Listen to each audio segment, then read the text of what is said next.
इस कदर शोर। चलिए आज हमने पहले स्टार्ट करना है the breadth rule. Breadth rule जो है वो अब हमें क्या बताता है कि अगर आपके पास प्लेनर ब्रिज्ड कार्बन मौजूद है और उसमें जो डबल बॉन्ड है वो कभी भी जो है वो ब्रिज पे नहीं होगा, यानी ये जो स्ट्रक्चर्स है इसमें ये आपके पास जो है ये ब्रिजिंग आ रही है, तो ब्रेड्थ रूल हमें बताता है कि डबल बॉन्ड जो है वो कभी भी आपके पास ब्रिज पर नहीं होगा, can never be formed to bridgehead carbon in bicyclic system. This principle is known as the breadth rule. But as with all rules, it is much more important to know the reason than to know the name. And breadth rule is simply a consequence of the strain induced by a planar bridgehead carbon. अब जो bridge head carbon है ना, एक तो इसमें वैसे ही strain का element मौजूद है, तो उसमें जो है वो डबल बॉन्ड की जो है वो प्रेजेंस वो उसको मज़ीद इंक्रीज कर देती है। तो इसलिए ये रूल हमें क्या बताता है कि ब्रिज हेड कार्बन जो है उसमें डबल बॉन्ड नहीं होगा। इसको उन्होंने फर्दर इधर एक्सप्लेन किया है कि this compound will not undergo elimination, ये नीचे वाले की बात हो रही है, आइदर एन E1 और E2 mechanism. We shall see shortly that problem with E2 is, but for E1 the hurdle to overcome is the formation of planar carbocation. अब E1 में जो है वो दो स्टेप्स में जाके रिएक्शन होता है। पहले स्टेप में आपको जो कार्बोकेटाइन मिलता है वो प्लेनर होता है, यानी sp2 हाइब्रिडाइज्ड होता है। अब यहाँ पर उसने क्या आपको कहा है कि ये जो स्ट्रक्चर है E2 के केस में जो इसका इंटरमीडिएट बनेगा वो क्या होना चाहिए, प्लेनर। यानी आपके पास जब इसके साथ कोई भी whatever group attach to this bridge head carbon, ठीक है, ये लीव करेगा, प्रोटोनेशन होगी, उसके बाद वाटर बन के सेपरेट आउट हो गया, ये आपके पास जो है केटाइन बनना चाहिए, ठीक है। अगर केटाइन बनता है तो इसका मतलब है यहाँ डबल बॉन्ड आता है। तो ब्रेड्थ रूल हमें यही बताता है कि यहाँ पर जो ये जो ब्रिज हेड कार्बन है यहाँ पर डबल बॉन्ड नहीं आ सकता। क्यों नहीं आ सकता? क्योंकि पहली बात ये कि ये वाला केटाइन नहीं बनता, और अगर ये केटाइन क्यों नहीं बनता, क्योंकि केटाइन जो बनता है E1 में जो इंटरमीडिएट है वो sp2 हाइब्रिडाइज्ड होता है और प्लेनर स्ट्रक्चर होता है, तो ये जो स्ट्रक्चर है ये प्लेनर नहीं हो सकता, ठीक है, can't get planar because of bicyclic structure. The bicyclic structure prevents the bridgehead carbon becoming a planar, ठीक है। इस bridgehead carbon की वजह से जो बायोसाइक्लिक स्ट्रक्चर है ये एक प्लेन में नहीं आ सकता, ये लाजमी दो ही प्लेन्स में आएगा, ठीक है।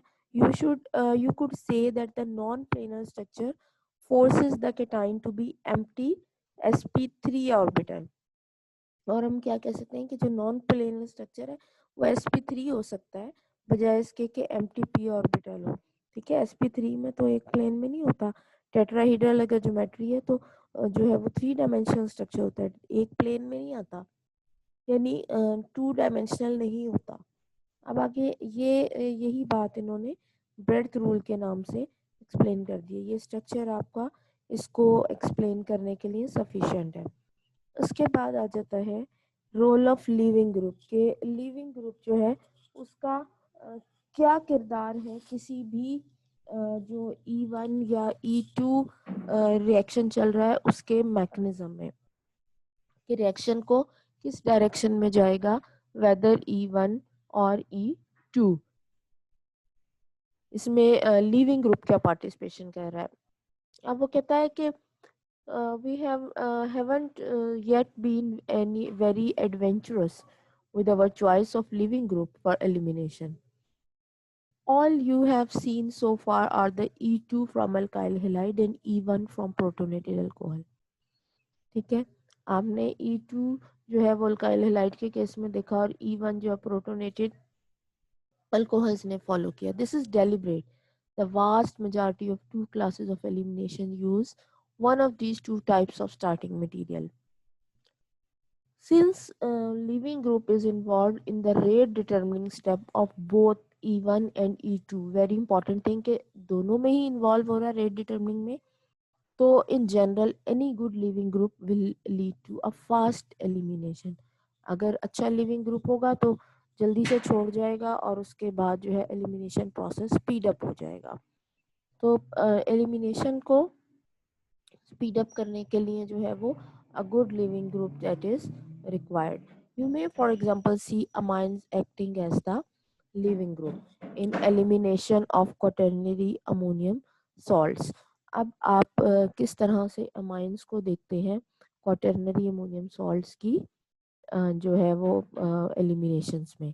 सबसे पहले ये आपके पास अमाइन है NME2 यानी अमोनिया का स्ट्रक्चर है, दो उसमें मिथाइल लगे हुए और एक है बल्कि सा ग्रुप लगा हुआ है। अब ये आपने याद रखना है कि ये प्राइमरी अमाइन है, ठीक है। मिथाइल आयोडाइड के साथ ये रिएक्शन इसका होगा।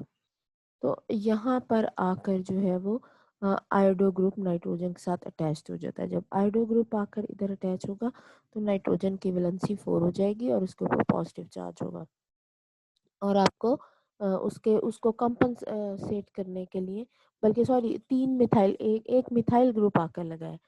It's not iodide which is attached to nitrogen, it's methyl group which is attached with the nitrogen. अब ये Me2 था ना, ये Me3 में कन्वर्ट हो गया और इसके नतीजे में नाइट्रोजन पे पॉजिटिव चार्ज आ गया। अब जब पॉजिटिव चार्ज आ गया तो आयोडाइड भी सोल्यूशन में मौजूद है, तो वो उसके सराउंडिंग में आकर जो है उस चार्ज को बैलेंस करेगा और आप कह सकते हैं कि ये सॉल्ट फॉर्मेशन जो है ये हो रही है क्योंकि कंप्लीट पॉजिटिव और कंप्लीट नेगेटिव चार्ज है। फिर इसको हम पोटेशियम हाइड्रोक्साइड के साथ जब हीट अप करते हैं तो यहाँ से ये ट्राई मिथाइल ग्रुप जो है नाइट्रोजन के साथ जो लगा हुआ है अमोनियम आयन, ये निकल जाता है और इधर से हाइड्रोजन निकल जाएगा। तो ट्राई मिथाइल अमाइन जो है वो सेपरेट आउट हो गया और बाकी जो है वो हाइड्रोजन आयोडाइड बन जाएगा। या माइनर प्रोडक्ट में हम not we are not interested, हम सिर्फ यहाँ पर मेजर प्रोडक्ट को देख रहे हैं, दैट इज 81% यील्ड। आपको मिथाइल अमाइन मिलता है प्लस आपको ये अल्कीन मिलता है, एलिमिनेटेड प्रोडक्ट। अब नेक्स्ट आपके पास जो है यहाँ बजाय उसके आपके पास एक रिंग मौजूद है, ठीक है, और इसमें आपको NME3 अमोनियम सॉल्ट जो है वो इसके साथ मौजूद है। इसकी क्या हो रही है, हाइड्रोलिसिस हो रही है और उस हाइड्रोलिसिस के नतीजे में इस रिंग पे कोई असर नहीं पड़ा क्योंकि लिविंग ग्रुप तो NME3 है ना, ये लीव करेगा जैसे हाइड्रोजन, तो आपको ये प्रोडक्ट मिलती है and you will have 98% yield. अब वो कहता है कि both E1 and E2 are possible. अब इसमें E1 के थ्रू भी हो सकता है, E2 के थ्रू भी हो सकता है रिएक्शन, लेकिन जो है वो हमने देखना है कि यहाँ पर असल में क्या हो रहा है। इन द फर्स्ट एग्जाम्पल, ये ऊपर वाली जो एग्जाम्पल है उसकी दिस वन, इस एग्जाम्पल की बात हो रही है। A stabilised cation can not be formed. अब आपके पास केटाइन जो बनेगा वो स्टेबल नहीं है, तो नतीजा क्या होगा, जब स्टेबल नहीं है तो फिर E1 तो नहीं होगा। E1 में तो आपको स्टेबलाइज्ड केटाइन इंटरमीडिएट मिलता है ना, जो 2 स्टेप्स में होता है, ठीक है। But a strong base is used allowing E2 और स्ट्रॉन्ग बेस के नतीजे में आपको प्रोडक्ट क्या मिलती है इसमें, E2। यानी ये रिएक्शन जो है ये एक ही स्टेप में हो जाता है। स्ट्रॉन्ग बेस आपने यूज कर ली, एक वजह। दूसरी वजह क्या है कि आपको आपको जो एनाइन मिला है वो इतना स्टेबल नहीं है। उसके बाद वो कहता है कि आपके पास but so mechanism must be, हाँ जी, इन द सेकंड, ये सेकंड वाला जो है इसमें ये जो रिंग वाला स्ट्रक्चर है, a stabilised tertiary carbocation could be formed but no strong base is present। अब कार्बोकेटाइन तो बन गया है स्टेबल, लेकिन उसमें कोई स्ट्रॉन्ग बेस मौजूद नहीं है, तो फिर क्या होगा, so the mechanism must B E1, तो फिर मैकेनिज्म E1 होना चाहिए, यानी 2 स्टेप्स में। क्यों, क्योंकि इंटरमीडिएट जो है वो क्या है आपके पास स्टेबल है, ठीक है। अब आ जाइए E2 का जो एक ही स्टेप में हो रही है, पहले वाला, इन दोनों के मैकेनिज्म आ जाएंगे ना, ये जो दोनों आपको रिएक्शंस दिए हुए इन्हीं के। पहले आपने क्या लिया, E2 की मिसाल जो एक ही स्टेप में हो रहा है। ये आपका सबस्ट्रेट मॉलिक्यूल है, ये आपके पास लिविंग ग्रुप है, स्ट्रॉन्ग बेस है, इसने प्रोटॉन एब्स्ट्रक्शन की और आपको इसके नतीजे में सिंगल स्टेप में ये अल्कीन मिली। फिर आपके पास जो नेक्स्ट E1 की एग्जांपल है, इसमें आपके पास क्या चीज़ आ गई, ये लिविंग ग्रुप है। अच्छा, इसमें आपके पास ये पहले वाले में एक दफ़ा देखें कि जो आपके पास रेट डिटर्मिनिंग स्टेप है, इसमें क्या क्या चीज़ें मौजूद हैं। इसमें आपके पास बेस एक ही स्टेप है और वही आपके पास रेट डिटर्मिनिंग है, और इसमें OH ग्रुप जो है वो मौजूद है। ठीक है, जो आपकी बेस है वो इन्वॉल्व, तो बेस जो है वो असरअंदाज हो रही है E2 की काइनेटिक्स पे। अब E1 का जब आप केस देखते हैं तो इसमें ये आपके पास लिविंग ग्रुप मौजूद है, और ये 2 स्टेप्स में जाके होगा। पहले में तो लिविंग ग्रुप छोड़ के गया है और आपको ये कार्बोकेटाइन मिला है जो कि स्टेबल है। ठीक है, और फिर जो है यहाँ पर आकर बेस मॉलिक्यूल आएगा, इस प्रोटॉन को एक्सट्रैक्ट करेगा और फिर आपको एलिमिनेटेड प्रोडक्ट मिलेगी। तो इसकी रिएक्शन काइनेटिक्स में आपके पास बेस मौजूद नहीं है, क्योंकि first step is the rate determining step. तो ये भी चीज़ आपने देखनी दी है।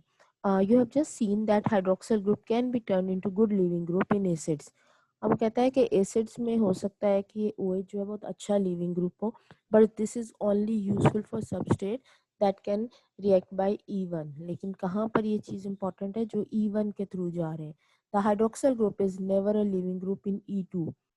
E2 में ये OH अगर लिविंग ग्रुप है तो वो E2 के थ्रू नहीं जाएगा मैकेनिज्म, या उसमें ये लिविंग ग्रुप नहीं होगा, since they have to done in base. क्योंकि E2 जो है जो एक ही स्टेप में हो रहा है, उसको उस वो तो बेस कैटालाइज रिएक्शन होगा, तो ये लिविंग ग्रुप नहीं होगा।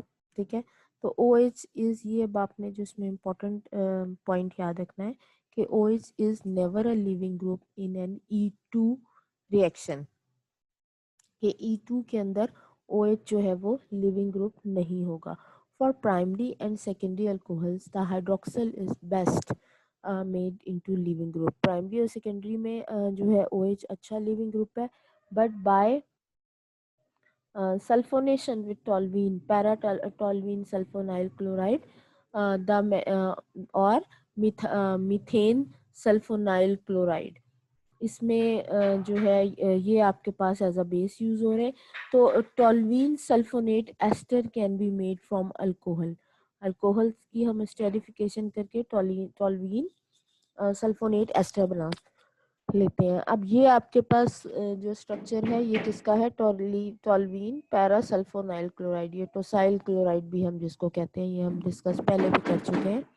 और ये आपके पास क्या है, मीथेन सल्फोनाइल क्लोराइड, यानी सल्फोनाइल क्लोराइड ही बेसिक स्ट्रक्चर है, जिसके साथ यहाँ पे पैराटोल्वीन लगा हुआ है और यहाँ पर मिथाइल ग्रुप लगा हुआ है। तो इसको हम रिप्रेजेंट करेंगे MsCl से।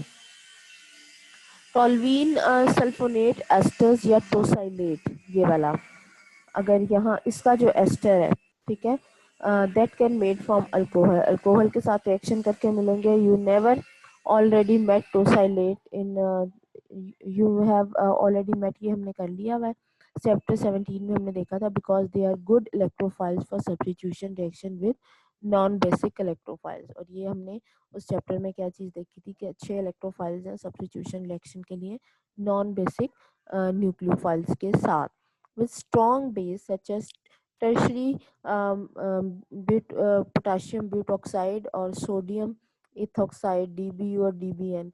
They undergo very efficient elimination reactions.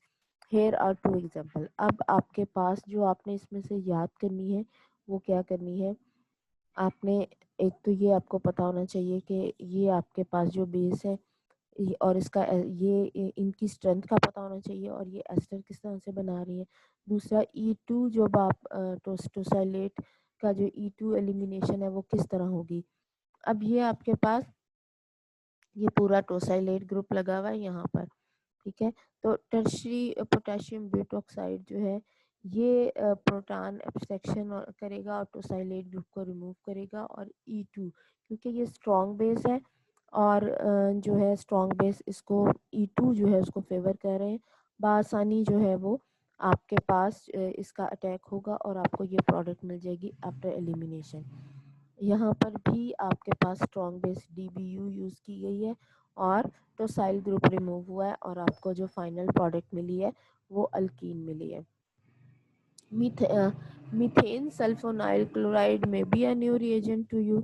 अब methane sulphonyl chloride this one कहता है ये हो सकता है, पहली दफ़ा यहाँ आपने पढ़ा है, in the presence of base usually tertiary ethyl amine it reacts with alcohol to give methane sulphonate ester. और क्या करेगा, बेस के साथ मिलके ये क्या करेगा, आपको मीथेन सल्फोनेट एस्टर देगा। ठीक है, ये आपके पास जो कंपाउंड है, but the mechanism differ from mechanism with tosyl chloride. इसका मैकेनिज्म, ये मिथाइल ग्रुप अगर है तो इसका मैकेनिज्म ये टोसाइल वाले से मुख्तलिफ होगा। First step is the elimination of HCl from the sulfonyl chloride. अब इसमें आपके पास सल्फोनाइल पहला स्टेप क्या होगा कि यहाँ से HCl निकलेगा, इधर से Cl निकल गया, इधर से हाइड्रोजन निकल गया। ठीक है, that can't happen with tosyl chloride, यहाँ पर नहीं हो सकता। क्यों? क्योंकि यहाँ से अगर क्लोरो निकलता है तो इधर से हाइड्रोजन निकलना चाहिए, इधर हाइड्रोजन है ही नहीं। ठीक है, ये 4 वैलेंसी तो कार्बन की वैसे ही सेटिस्फाइड है। यहाँ पर जो है इस कार्बन के साथ 3 लगे हुए हैं तो यहाँ से रिमूव हो जाएगा, यहाँ से नहीं हो सकता। तो अब उसने क्या कहा, the first step is the elimination of HCl from sulphonyl chloride. This can't happen with tosyl chloride because there are no available protons to give sulphene. आपको सल्फीन नहीं मिल सकती। The sulphene is highly electrophilic in sulphur. Sulphur में जो है sulphene वो बहुत ज़्यादा इलेक्ट्रोफिलिक है and will react with any alcohol with which react very slowly with tosyl chloride. और वो किसी भी इतनी रिएक्टिव है कि वो किसी भी अल्कोहल के साथ रिएक्ट करके आपको प्रोडक्ट देगी। Here are 2 mechanisms to compare. अब असल में इस सारी कहानी को उन्होंने कंपेयर किया हुआ है। नंबर 1 क्या है, फॉर्मेशन ऑफ टोल्यूइन सल्फोनेट या टोसाइलेट्स। इसको कैसे जनरेट किया जाएगा टोसाइलेट को, इसमें ROH के साथ जो है टोसाइल क्लोराइड को इन the presence of pyridine, pyridine आपके पास सॉल्वेंट है, उसकी प्रेजेंस में इसको ट्रीट किया जाएगा। तो अब आपके पास जो प्रोडक्ट आ जाती है वो क्या आ जाती है, अल्कोहल है और इधर से ये टोसाइल ग्रुप लगा हुआ है इसके साथ। ठीक है, तो पिरिडीन भी एज अ बेस काम करेगी और प्रोटॉन एक्सट्रैक्शन करेगी यहाँ से। और आपके पास ये वाली जो प्रोडक्ट है RO, ये पिरिडीन ने हाइड्रोजन ले लिया, प्रोटॉन एक्सट्रैक्शन कर दी और आपको RO ये एस्टर मिल जाता है टोसाइल का। दूसरी पॉसिबिलिटी क्या है कि ये हम जो है इसमें यहाँ पर टोसाइल ग्रुप जो है वो उसको टोसाइल क्लोराइड जो है यहाँ पर रिंग लगा हुआ है, यहाँ जनरली उन्होंने R के साथ शो किया हुआ था। अब अगर यहाँ रिंग है तो फिर OH जो है वो कहाँ पर अटैक कर रहा है, ROH अल्कोहल जो है वो कहाँ पर अटैक कर रही है, सल्फर के ऊपर। और फिर आपको जो है वो इसमें से क्लोराइड निकल गया लेकिन हाइड्रोजन नहीं निकल सकता, हाइड्रोजन नहीं निकल सकता तो यहाँ पर सल्फीन आपको नहीं मिलेगा, जबकि यहाँ पर आपको ये प्रोडक्ट मिल जाती है। अब वो कहते हैं formation of methane, methane sulphonates या मेसिटाइलेट्स रिएजेंट्स, वो किस तरह से होंगे। रिएजेंट्स जो है जिसमें अल्कोहलिक ग्रुप मौजूद है प्लस MSCl ये वाला दिस वन। ठीक है, MSCl to convert the alcohols into alkenes। ठीक है, अब यहाँ पर किस तरह से रिएजेंट में आपके पास अल्कोहलिक ग्रुप मौजूद है MSCl और ट्राइथाइल अमाइन। तो ये आपके पास ट्राइथाइल अमीन है, ये MSCl है। पहले आपस में ये दो चीज़ें रिएक्ट करेंगी तो ट्राइथाइल अमीन जो है वो क्या करेगा, प्रोटॉन एब्स्ट्रैक्शन करेगा और प्रोटॉन ले जाएगा। उसके बाद यहाँ पर जो है वो कार्बन की 3 वैलेंसी रह जाती है, उस पर नेगेटिव चार्ज आ जाता है। अच्छा, यहाँ पर आपके पास 3 वैलेंसी है और एक ये हाइड्रोजन जो है वो निकल गया। हाइड्रोजन निकलने के बाद यहाँ पर आपके पास नेगेटिव चार्ज, अब चार्ज मूव करेगा और आपको जो प्रोडक्ट मिलेगी, इधर से क्लोरो ग्रुप निकल गया और इसके साथ यहाँ से हाइड्रोजन निकल गया। अब ये आपके पास अल्फा हाइड्रोजन है ना, यहाँ से हेलाइड निकला है और ये जो उसका सल्फर है इसके साथ ये वाली जो कार्बन है इसके साथ 3 हाइड्रोजन लगे हुए थे ना, तो एक हाइड्रोजन इधर से निकल गया तो HCl रिमूव हो गया और यहाँ पर डबल बॉन्ड, ये आपको मिल गया सल्फीन।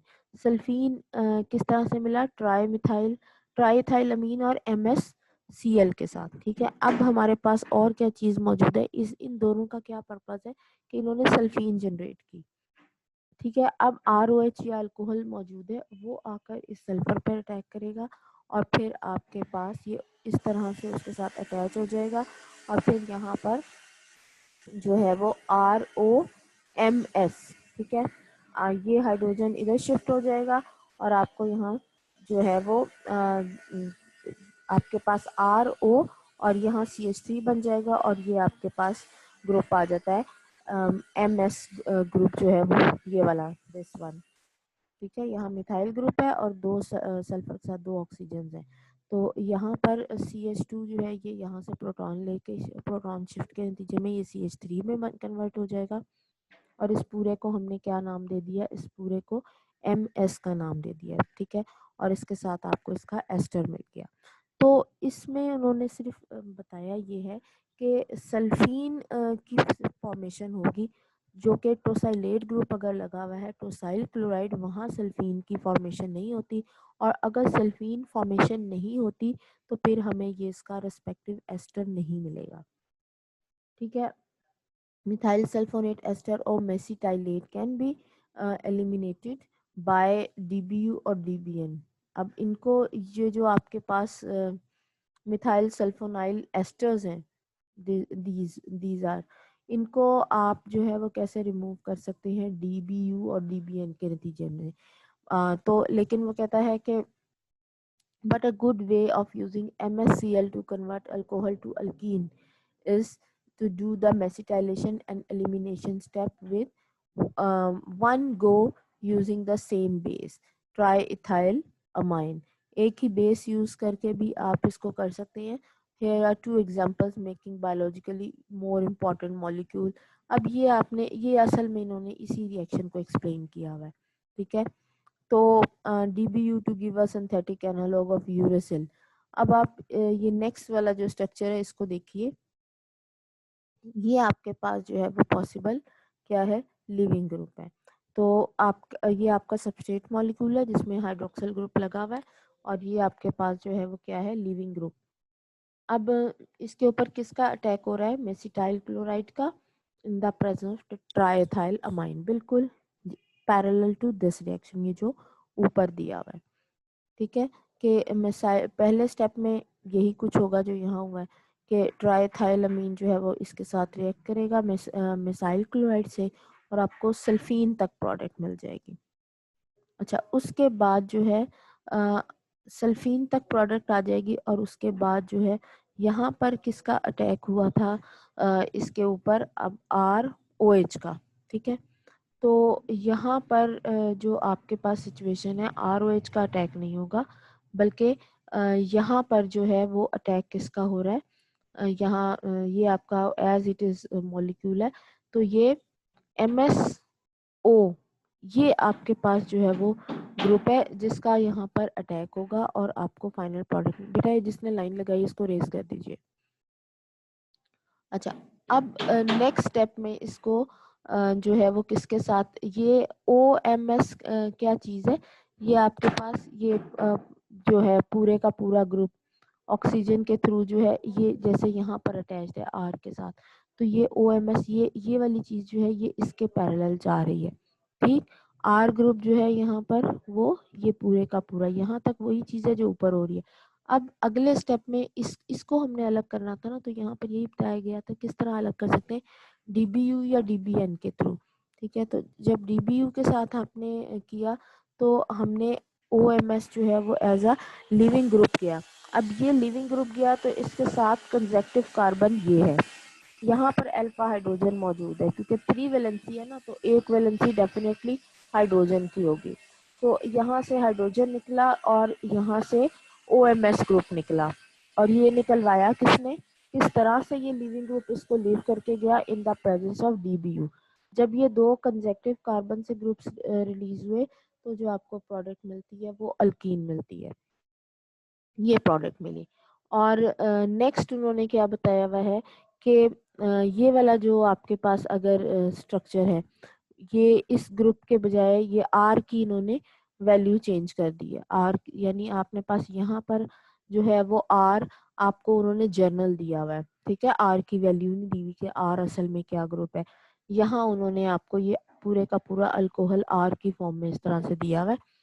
तो जब ये MSCl और ET ट्राईथाइलामाइन के साथ रिएक्ट करेगा तो OH ग्रुप एज यूजुअल जो है वो लीव कर जाएगा, और जैसे यहाँ पर OMS लगा और जैसे यहाँ पर OMS लगा, तो जहाँ से OH रिलीज हुआ है वहीं पर OMS लगना चाहिए, लेकिन वो कहता है कि ये वाला स्ट्रक्चर अभी तक आइसोलेट नहीं हुआ।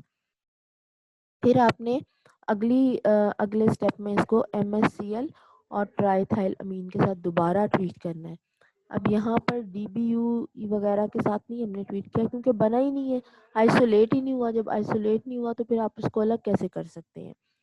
तो MSCl और ट्राईथाइलामाइन के साथ जब करेंगे तो यहाँ से OMS ग्रुप जो है वो परस करें निकल गया, और इसके साथ कंजेक्टिव जो कार्बन है ये इन दोनों में से ये दोनों इक्वलेंट है, कोई एक जो कार्बन है वहां से हाइड्रोजन निकलेगा और आपके पास ये इस तरह से डबल बॉन्ड मिल जाएगा। अब ये क्या है, this is a precursor to a sugar analogue, के इससे आगे जो है आप शुगर का एनालॉग यानी उसके पैरेलल चीज बना सकते हैं, ठीक है, शुगर मॉलिक्यूल नहीं लेकिन उसका एनालॉग यानी उसकी सेम क्वालिटीज जिसकी हों, जैसे हम आर्टिफिशियल शुगर्स जो हैं वो बना रहे हैं। अब इसी सारी चीज़ को जो है वो हम एक दफ़ा पढ़ लेते हैं कि उसने आपको क्या बताया है कि मिथाइल सल्फोनाइल एस्टर और मेसाइलेट दैट कैन बी, ये तो हो गया था ना, can be eliminated by DBU और DBN, ये वाला जो हमने स्ट्रक्चर किया था। But a good way of using MSCl to convert alcohol to alkene is to do the mesylation, और अल्कोहल को अल्कीन में कन्वर्ट करने का अच्छा तरीका क्या है, मेसाइलेशन कर दें और elimination step in one go, एक साथ ही, ठीक है, using the same base triethyl amine for both. Here are two examples making biologically important molecules. अब ये बायोलॉजिकली इंपॉर्टेंट मॉलिक्यूल्स की सिंथेसिस के लिए जो है ये मेथड यूज होता है। In the first the mesitylene mesylate is isolated and eliminated with DBU to give synthetic analogue of uracil, ठीक है। यूरेसिल आपने पढ़ा होगा कहाँ पर होता है, आपके पास नाइट्रोजनियस बेस होती है किसमें, RNA में, जो DNA में नहीं होता, उसमें थायामीन होती है ना DNA में, और उसकी पैरेलल जो है वो RNA में उसकी जगह पे क्या चीज होती है, यूरेसिल होती है। तो nucleotide based bases present in RNA. In second, the mesylate is formed and eliminated in the same step using triethylamine to give a precursor to a sugar analogue. अब दूसरा रिएक्शन कौन सा है, यहाँ पर जो है वो यूरेसिल सिंथेसिस जो है वो बताई है, और अगले में आपको शुगर एनालॉग ये जो बताया गया है precursor to a sugar analogue. The second example here involves the elimination of tertiary alcohol. अब ये जो अल्कोहल है ये टर्शियरी अल्कोहल है, उसके इन्वॉल्व हो रही है। And so why couldn't an acid catalyzed even reaction have been used? तो ऐसा क्यों नहीं हुआ कि एसिड कैटलाइज हम इवन रिएक्शन यूज कर सकते।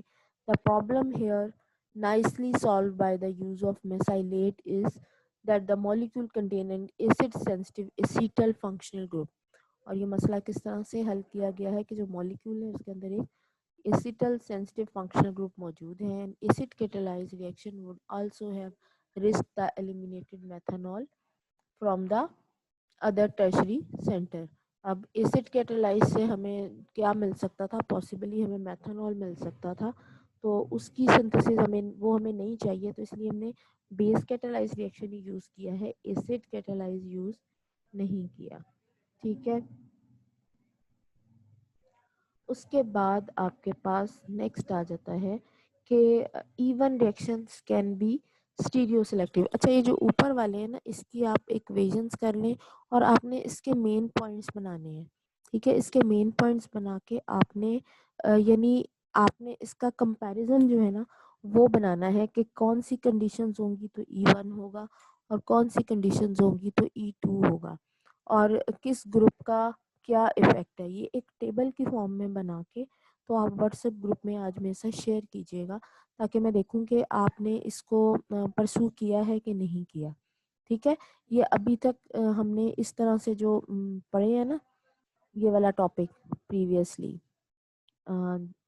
ये अभी तक जितना भी आपने पढ़ा है ना, इसकी आप आज बैठ के सुकून से असाइनमेंट बनाएं। इस असाइनमेंट का मतलब है this is not a graded assignment, लेकिन मैं आपका ज़रूर देखूंगी कि आपको आपका फीडबैक मुझे मिले कि आप इसको फॉलो कर रहे हैं कि नहीं। तो आज का दिन बैठ के आप इसको कर लीजिएगा शाम तक, ठीक है। इसको बहुत लंबी चौड़ी डिटेल नहीं लिखनी, आपने जस्ट इसकी जो है ना मेन पॉइंट्स कि क्या कंडीशन होगी तो आपको क्या प्रोडक्ट मिलेगी, और जो है अच्छे लिविंग ग्रुप का क्या असर है, बुरे का क्या है, ये आपको हेल्प करेगा इसकी पेपर्स की तैयारी में, ठीक है। ये आपने इसको ब्रीफ करके 1 या 1.5 सफ़े का, ज़्यादा लंबा काम नहीं मैंने आपको दिया, तो आपने ये मुझे शो करना है, ठीक है।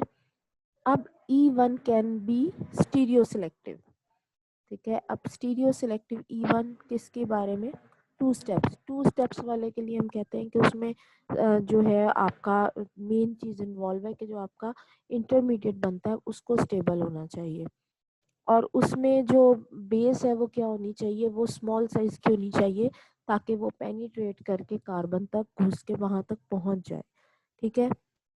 तो इसमें स्टीरिक स्ट्रक्चर जो है वो बड़ा इम्पोर्टेंट है कि अगर तो वो वहाँ तक नहीं पहुँच पाती तो फिर वहाँ तक नहीं पहुँच पाएगी तो फिर सॉरी एलिमिनेशन होगी, और एलिमिनेशन के लिए जो है वो आपके पास कोई शर्त नहीं है कि क्राउडेड स्ट्रक्चर है या नहीं, क्योंकि एलिमिनेशन तो आपकी कहाँ पर होनी है, बीटा पोजीशन पर होनी है, और बीटा पोजीशन जो है that is away from the carbon.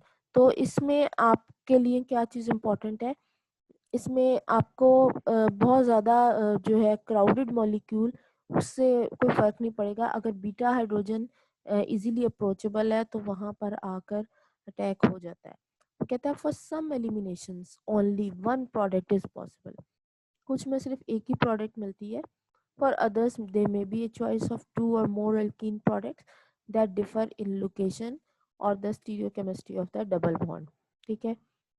अब हम किस चीज़ को देखेंगे कि स्टीरियो केमिस्ट्री या ज्योमेट्री का क्या रोल है E1 रिएक्शंस के लिए, और रिजियो केमिस्ट्री जिसमें डबल बॉन्ड आ जाएगा, तो उसमें ऑफ अल्कीन्स उसमें आपके पास जो है स्टीरिक फैक्टर जो है उसका क्या रोल है। तो सबसे पहला आपके पास जो है वो एक टर्शियरी अल्कोहल है। E1 आपने 2 स्टेप्स में करना है। टर्शियरी अल्कोहल इस उसको जो है उसमें से प्रोटॉन सॉरी OH जो है उसके ऊपर अटैक होगा, और आपके पास ये एलिमिनेटेड इन्होंने फाइनली प्रोडक्ट दे दिए, इसके स्टेप्स नहीं बताए, ठीक है। और अगर यहाँ पर ये आपके पास एक मिथाइल के बजाय फिनाइल ग्रुप है, और बाकी जो है ये भी एक दोनों कार्बन जो है ये रिंग के फॉर्म में अटैच्ड है, तो आपके पास यहाँ साइक्लोहेक्सेन और फिनाइल ग्रुप जो है वो भी अटैच्ड है, तो फिर भी आपके पास यहाँ से OH निकलेगा और हाइड्रोजन जो है इसके नेबरिंग यहाँ से। तो ये जो रिएक्शन है इसमें आपको सिर्फ जो पॉसिबल अल्कीन है वो एक है, यानी ये नहीं होगा कि अब देखो ना इस कार्बन के साथ ये वाली भी कार्बन जुड़ी, यहाँ से हाइड्रोजन निकल सकता है तो इनके दरमियान डबल बॉन्ड, लेकिन इस कार्बन के साथ ये वाली कार्बन भी तो जुड़ी हुई है, यहाँ से भी निकल सकता है। तो लेकिन अगर इधर से भी हो और इधर से भी हो तो दोनों सिचुएशंस में आपके पास उसकी पोजीशन या उस पर कोई फ़र्क नहीं पड़ता, यानी चाहे इधर से हाइड्रोजन निकल जाए चाहे इधर से निकल जाए, स्ट्रक्चर तो यही रहेगा ना, इसमें तो कोई फ़र्क नहीं पड़ेगा।